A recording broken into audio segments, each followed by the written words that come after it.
Good evening and welcome to this service in honor of Transgender Day of Visibility at Fourth Universalist Society. I'm the Reverend Mark Cutolo, and I'm an affiliate community minister at this congregation. We are a faith community which values love, liberation, and hope. As Unitarian Universalists, we believe that each one of us has worth and dignity, which includes our gender identity and expression. Our denomination was the first one to accept openly transgender people as full members with eligibility to become clergy. And in 1988, the first openly transgender person was ordained in our tradition. As UUs, our doors are open to people of many identities, and we affirm that all of who you are is sacred, and all of who you are is welcome. If you're a member of this congregation, I'm glad you're here. And if you're a visitor, I invite you to join us again. We meet every Sunday, for now on Zoom, at 11 o'clock. I'll now pass things on to Ember Kelly, our Director of Religious Education. Hi, everybody. My name is Ember Kelly. I use she and her pronouns, and I am the Director of Religious Education here at the Fourth Universalist Society in the city of New York. I am really excited to get to be joining together with you all in honor of Transgender Day of Visibility. For those who maybe aren't familiar, International Transgender Day of Visibility was actually founded only in 2009 by Rachel Crandall Crocker of Transgender Michigan. She wanted to give trans folks a chance to celebrate as a community. Prior to that, the only other day that really existed as an event for the trans community was the very somber memorial of Transgender Day of Remembrance, where we honor those who are lost throughout the year due to transphobia. Crandall Crocker wanted to have a day of celebration to accompany this somber Day of Remembrance. I'm honored to actually know and have spent time with Rachel Crandall Crocker since 2011. We both lived in Michigan, and we've had coffee together, attended events together, and worked on furthering the cause of educating and fighting for trans rights in Michigan. She's an inspiration, and it goes to show that even when we may start small and have to do this hard, nitty-gritty work of organizing, things do grow and change. Who would have thought that an idea for a day that started in Michigan would now be an international event? This day has taken off and gained a life of its own around the world. I even had the chance to mention to Rachel about this gathering today and how cool it was to see all these different events popping up all over the world, and just how honored I was to get to lead this service celebrating it tonight. I will say also that tonight's format on Zoom offers us many unique opportunities. We're gathering from all over the place. We'd love to hear from you in the chat about where you're coming from. Feel free to share your name, your pronouns, and where you're joining from tonight in the chat. It's just always really amazing to see where all of the different presences are coming from, because Zoom is enabling us to just be meeting with folks from so many different places. And Zoom, this digital format, has also enabled us to gathering both in live and pre-recorded segments. As I conversed with many trans folks, I noticed just how busy everybody seemed to be.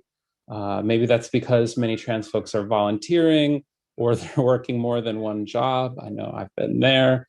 Or they're just trying to make ends meet with the jobs they have. Or maybe they're off trying to make the world a better place doing activism. During COVID-19, it definitely seems that trans folks are as busy as ever. But in the positive, with this format, we're able to have many people who would have otherwise not been able to make it and be with us in a digital recorded way. I celebrate that so many voices could find various ways to join us today.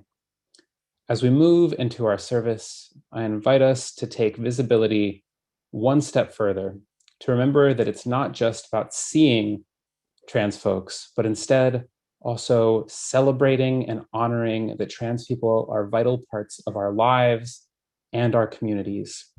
In that spirit, we begin with a blessing by the Reverend Elizabeth Mount. When I am me,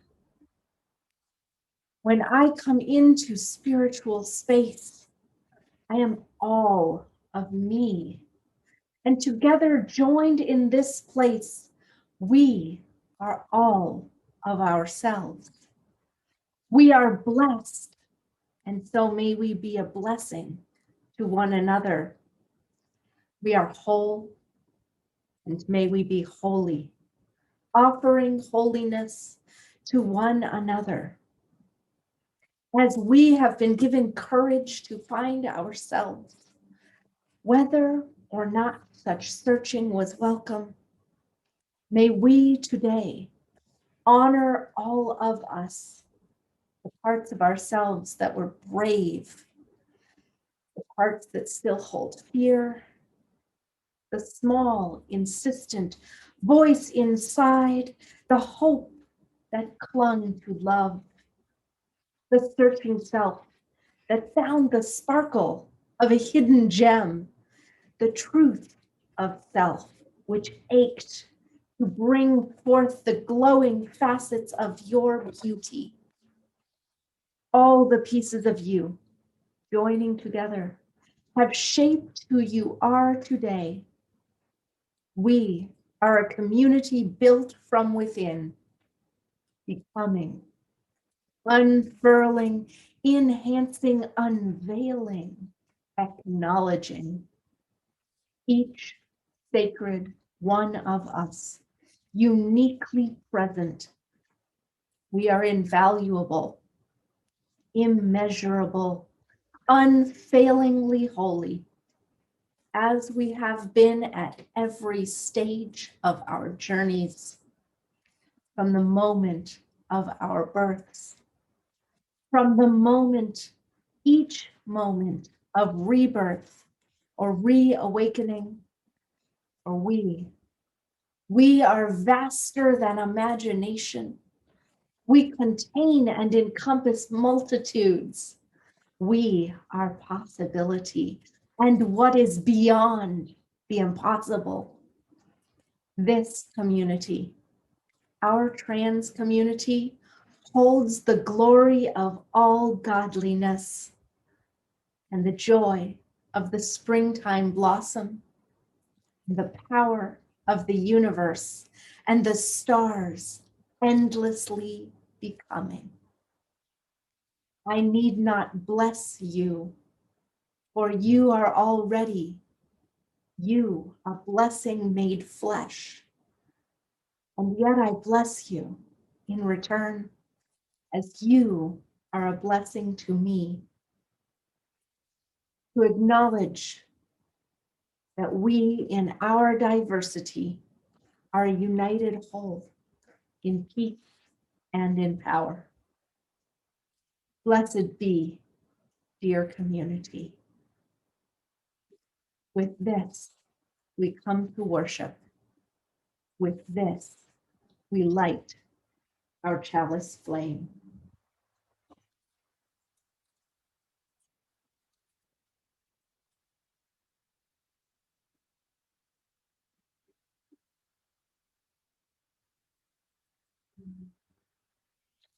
Blessed be. Prayer for Trans Day of Visibility. Blessed are the trailblazers who brought us this far and are still trailblazing, still celebrating. Blessed are the drag queens and kings who remind us to not take life too seriously. Blessed are the gender benders, non-binary, gender fluid, and third gender folk, those who challenge us to reframe our gender paradigms. Blessed are the young ones who present fearlessly from the start. Blessed are their parents who make space for freedom and love their children fiercely. Blessed are the siblings and relatives who educate, support, and love us as we are. Blessed are the genderqueer youth who are struggling and still persist. Blessed are the 90-year-olds just coming out and those who have been out decades. Blessed are those whose lives were cut too short. May their stories live on through us. Blessed are the survivors. May they keep on living. Blessed are the allies learning to be accomplices. Blessed are those gathered here, witnessing, learning, celebrating. May we all commit to continue showing up, fighting for justice, celebrating all the genders in life. Amen. Okay, so we begin it.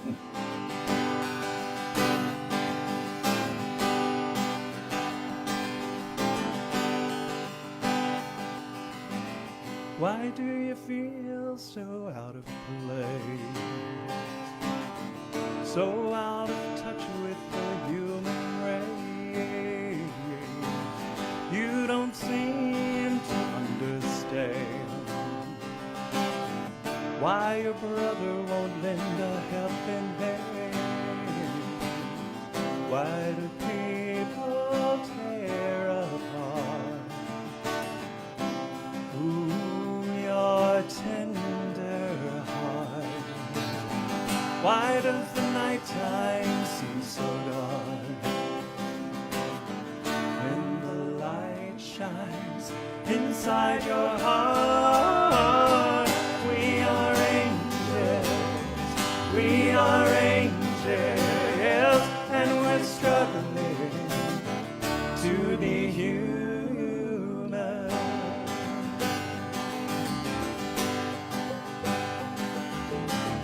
You tell me of the things you feel.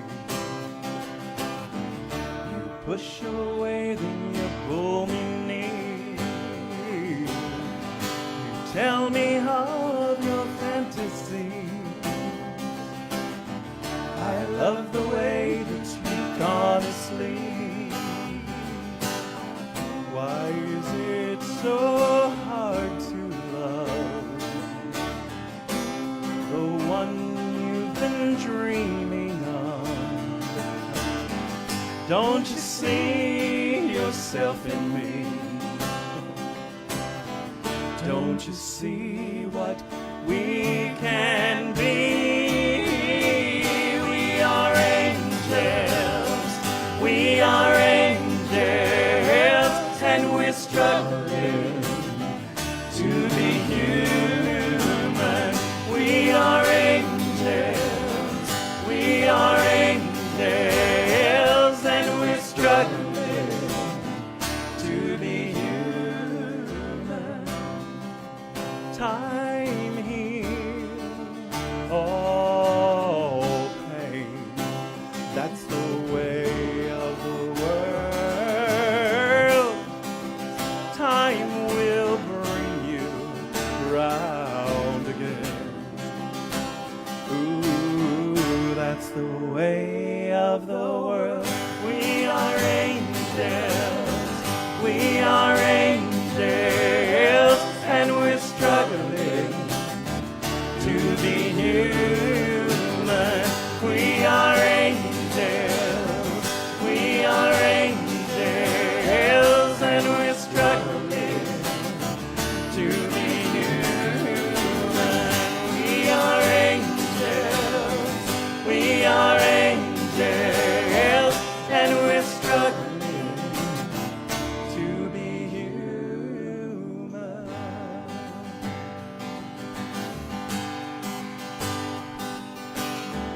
La la la la la la la la la la la la la la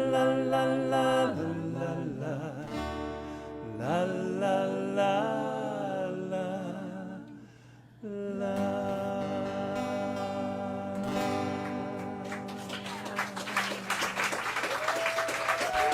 Ladies and gentlemen, Reverend Roger Anthony Yolanda Mapes.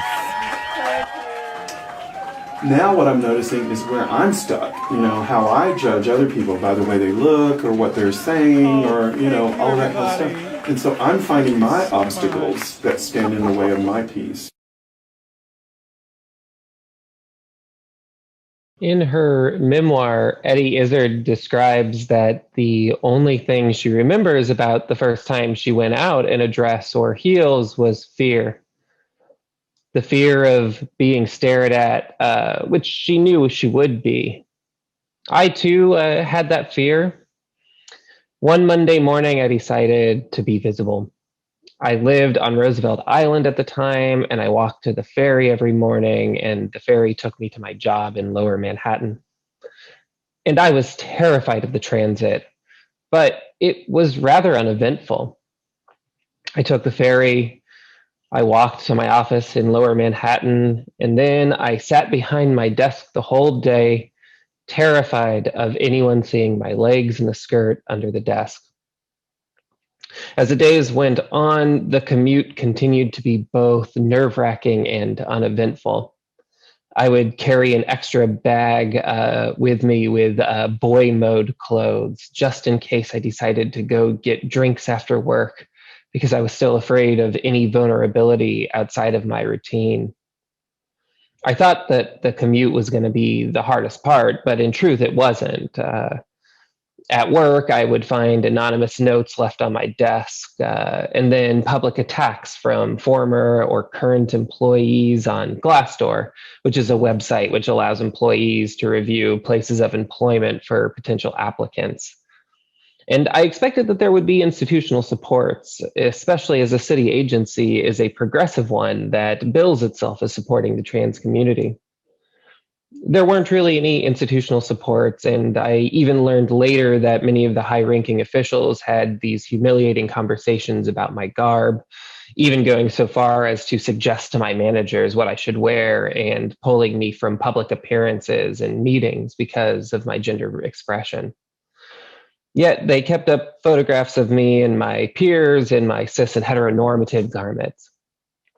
And of course, there were so many wonderful individuals there who were supportive and just lovely to me. And so it was a wild experience to be at once so visible and then be made to feel so invisible at the same moment. And I was really struggling with myself at this time, questioning myself, feeling isolated and scared, but also liberated and free. And I'd go from being determined to live my truth to being ashamed to even talk about it. And while my experience is my own, that experience is definitely informed by the reactions that the world gives me. And that's not the whole story I want to tell, though. One day, as I was walking to the ferry, I was walking in a multicolored skirt and heels, and I was walking to the boat with my headphones in my ears. And as I was, an older Black woman in scrubs walking toward the hospital began waving her hands at me and gesturing for me to remove my headphones from my ears. And, I froze and I removed them. And she said to me, "I see you, honey. I see you walking here every day, and I just love it. You just keep on being you." Now, I'm sure if you were to ask her about this on this day, I imagine she would not remember it at all. But for me, it felt like the sky was opening up to the heavens. It was one of the first times that being visible felt like being seen. Visibility can be so scary, especially in a world which wants so badly for us to be invisible. And for me, this visibility has brought a lot of stress and sadness to my life, but it has also brought a lot of wonderful and loving moments, a resiliency in community, and most of all, joy. And it was that moment, that little packet of joy, which was like a Patronus for the Harry Potter fans out there, that stranger had given me that little packet of joy that day. And I tap into that joy when I feel the fear of stairs and I think of sinking back into the invisibility that so often this world wants to impose upon us. Visibility to me means holding fear and joy together in a single bundle. And that's not because I want to honor fear, but I want to validate that I feel it and that it's real. And we just have to look at the stats that we give in November for the Trans Day of Remembrance to know that that fear is real. But I also don't want to let that be the only story, because it is also a story of this overwhelming joy. Thank you for sharing this joy with me today.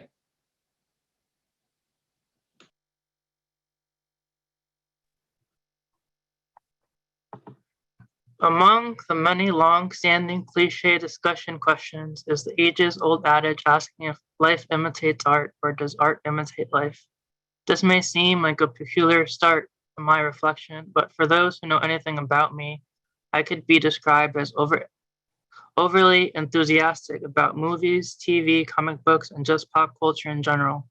When it comes to the critical analysis and discussion of these narrative stories, there's one concept above all that enthralls me, and is that of metalepsis. For all the non-English majors out there, which I assume is many of you, metalepsis, in simplest terms, is a term used to describe the crossing of boundaries between the real and the fictional.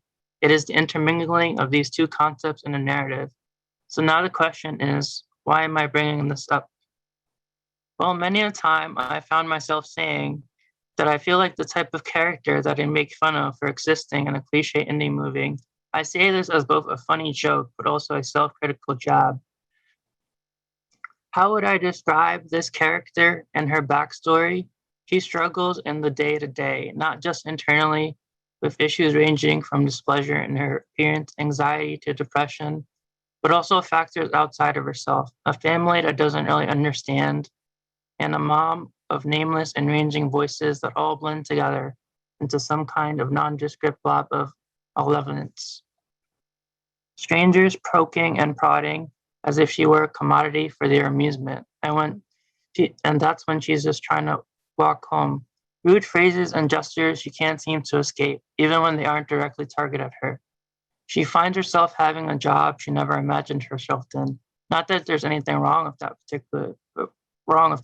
particular kind of work, but it's just something she has no particular fond memories for. It just is. Another facet of life common for a girl like her. It's not all bad, of course. There are days where she laughs, smiles, feels loved, and feels confidence within herself. Though, to be honest, those days sometimes feel few and far between. Outside of all the middling and not so great moments, there are memories she cherishes. One of those particular moments that comes to mind is one winter day, or maybe it was fall, though the exact moment doesn't matter. She found herself wandering, a crushing sense of loneliness, wailing an ugly cry. These two strangers, a man and a woman, approached her asking what's wrong.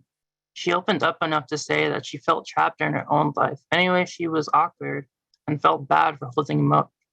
They reassured her it was fine. They ended up chatting over pizza and drinks, with the lady within the group telling her of a sister-in-law who had transitioned and that she was going to look great, just like her. The man in the group handed her his business card in case she needed to talk. On the days that are not so bad, I feel okay with myself and the great and not so great moments of my experience. I'm not a cliche, but someone who has just experienced some of the familiar feelings and experience of a transgender journey.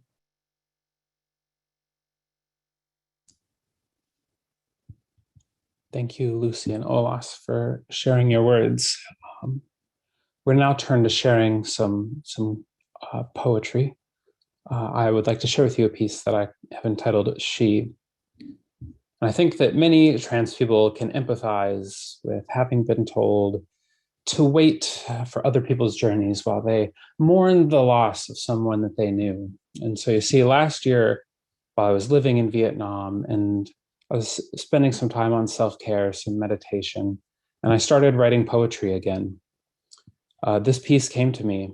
I thought originally when I started writing it that it would be about celebrating this death of the old me, really embracing this narrative that everyone had told me, you killed my son, you killed the old you, and I thought that's what this poem was going to head into when I started writing it.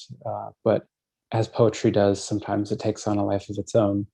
And instead, it became a celebration of embracing wholeness. So I share it with you today because trans people shouldn't be shamed for their journeys. We don't just magically transition and reach some perfect new point that we're all good now. Life is a journey, and our journeys deserve to be celebrated. And so I share with you She. I killed a man. It was the only way. He fought to the end. Don't make me leave. I want to stay, for I am you and you are me. But his words didn't. These words didn't even couldn't even stop me. I knew the truth. Nothing could turn me back. He was nothing more than a mask, an act, a suffocating ruse. He had kept me trapped for years, refusing to ever let me out.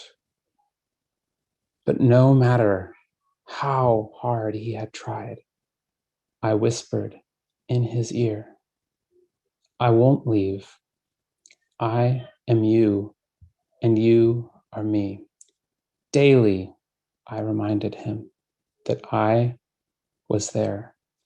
No matter the attempts to hide me, to hide from me, he couldn't deny my reality.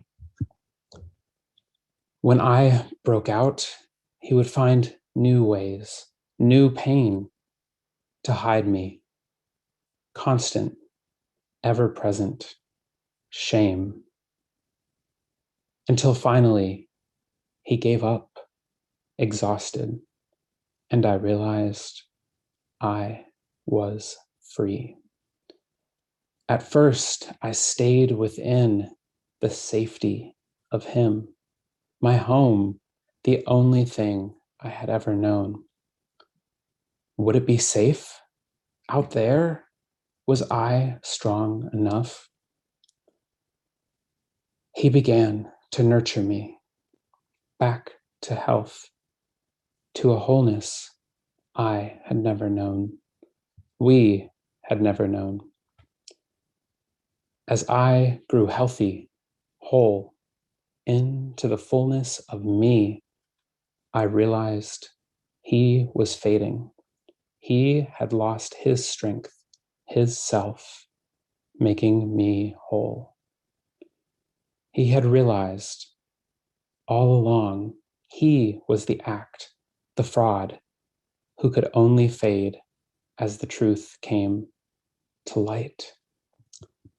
I didn't know what to do. He was all I had ever known.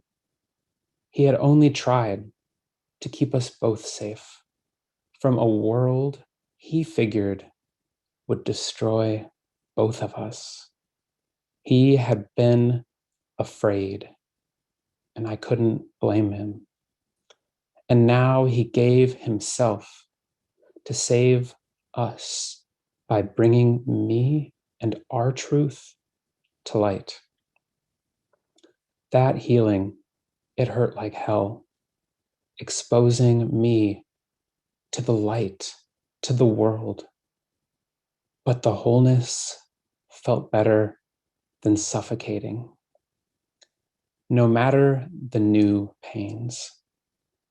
And so I watched as he faded, as he gave his self to give me, to give us authentic life. It hurt to let him go, all that we had ever known. As I killed him, destroying what he thought was life, I comforted him, telling him, I am you, and you are me, and I am she. You can go now.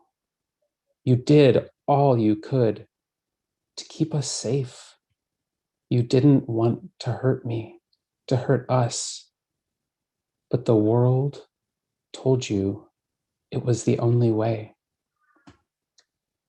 But now I am whole. We are true. You have given yourself to find and embrace this truth. Let go now. I am safe. I no longer need a mask. Go now. I am truth. And now he is gone, but yet he is my past. I move forward, knowing the pain, the fear, the discovery, the authenticity, the struggle, all of it has led me here. I've sacrificed to reach the truth of me.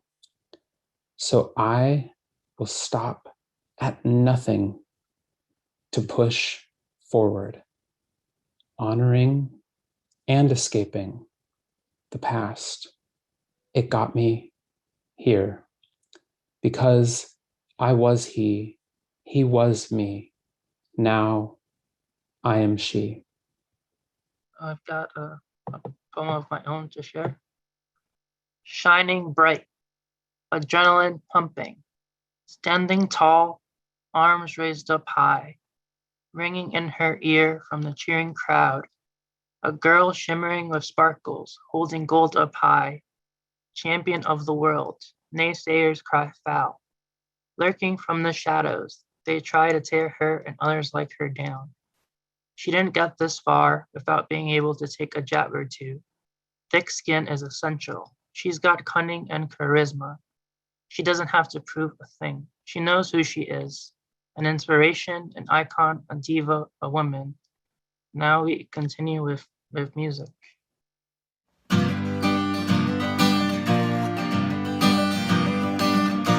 Girls like me, words seem as pretty. Girls like me, always sad alone. Girls like me, awkward and nerdy. Girls like me, our feelings unknown. It was a living hell to be a girl like me. I could not quell this girl inside of me, cast under a spell. I was a girl no one could see. I could never tell my story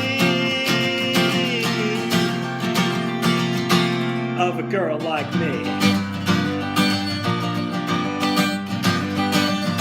Girls like me never asked on a date. Girls like me never dared to dance. Girls like me aren't in the in crowd. Girls like me never given a chance.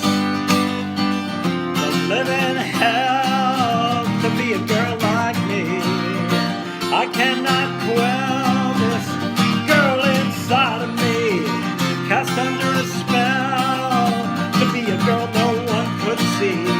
I can never tell my story of a girl like me. Boys like me, outcast and scorned. Boys like me, picked last for the team. Boys like me, beaten and bullied. Boys like me, we could only dream of living hell to be a boy like me. I cannot quell this feeling inside of me, cast under a spell to be seen as a boy like me. I could never tell the story of a boy like me. Girls like me grow up to be women. Girls like me set our spirits free. Girls like me, powered and loving. Girls like me dare to live our dreams. No longer hell to be a girl like me. I can never quell this girl inside of me. I've broken the spell to be a girl who all can see. Today I can tell my story of a girl like me. Girls like me.